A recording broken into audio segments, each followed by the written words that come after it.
السلام علیکم ورحمۃ اللہ وبرکاتہ حامدا ونصلیا اما بعد۔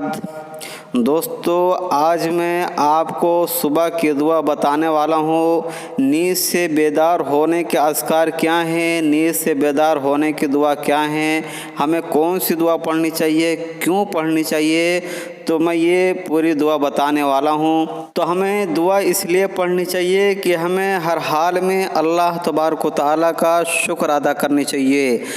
ہم رات میں بستر پر چلے جاتے ہیں، سو جاتے ہیں، یہ اللہ تبارک و تعالیٰ کا بڑا ہی احسان اور فضل ہم پر ہوتا ہے کہ ہم نیند سے بیدار ہو جاتے ہیں۔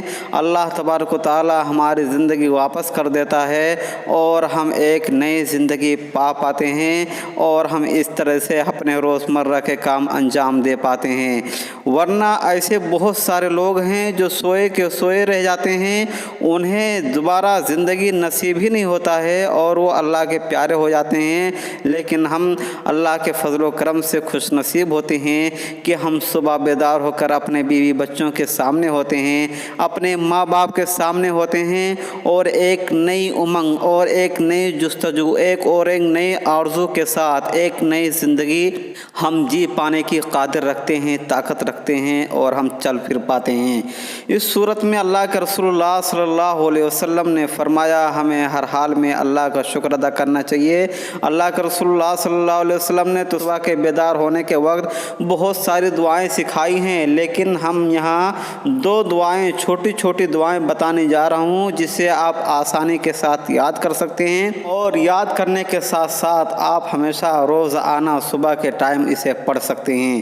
تو چلیے دیکھتے ہیں پہلا دعا۔ الحمدللہ الذی احیانا بعد ما اماتنا والیہ النشور۔ اس کا ترجمہ یہ ہے کہ تمام طرح کی تعریف اس اللہ رب العزت کے لیے ہے جس نے ہمیں مارنے کے بعد زندگی بخشی اور اسی کی طرف اٹھ کر جانا ہے۔ یعنی مطلب یہ ہے کہ اللہ تبارک و تعالی ہمیں سلانے کے بعد ایک پھر نئی زندگی عطا کی، لیکن پھر بھی ہمیں ایک نہ ایک دن موت آنا ہے اور اللہ ہی تبارک و تعالیٰ کے پاس واپس جانا ہے۔ کتنے بہترین دعا ہے کہ ہم اللہ تبارک و تعالیٰ کی تعریف بھی کر رہے ہیں اور ہم اس بات کا اقرار بھی کر رہے ہیں کہ اللہ تبارک و تعالیٰ نے ہم کو موت دی، یعنی موت حقیقی نہیں بلکہ ایک نیند دی، اور نیند کے بعد ہم کو بیدار کیا۔ لیکن ہم اس بات کا بھی اقرار کر رہے ہیں کہ ایک نہ ایک دن ہماری موت ہوگی اور دوبارہ ہمیں اپنے مالک حقیقی کے پاس واپس ملنا ہے۔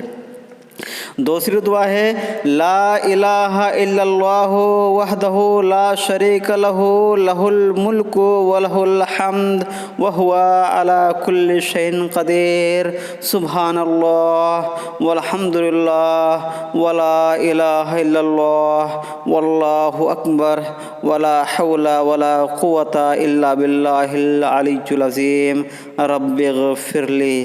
اس کا ترجمہ اس طرح ہے، اللہ کے علاوہ کوئی معبود، کوئی عبادت کے لائق نہیں، وہ اکیلا ہے۔ یعنی ہم اس بات کا اقرار کر رہے ہیں کہ مالک حقیقی صرف اور صرف اللہ ہی ہے اور وہی صرف عبادت کے لائق ہے، اس کے علاوہ کوئی بھی معبود عبادت کے لائق نہیں ہے۔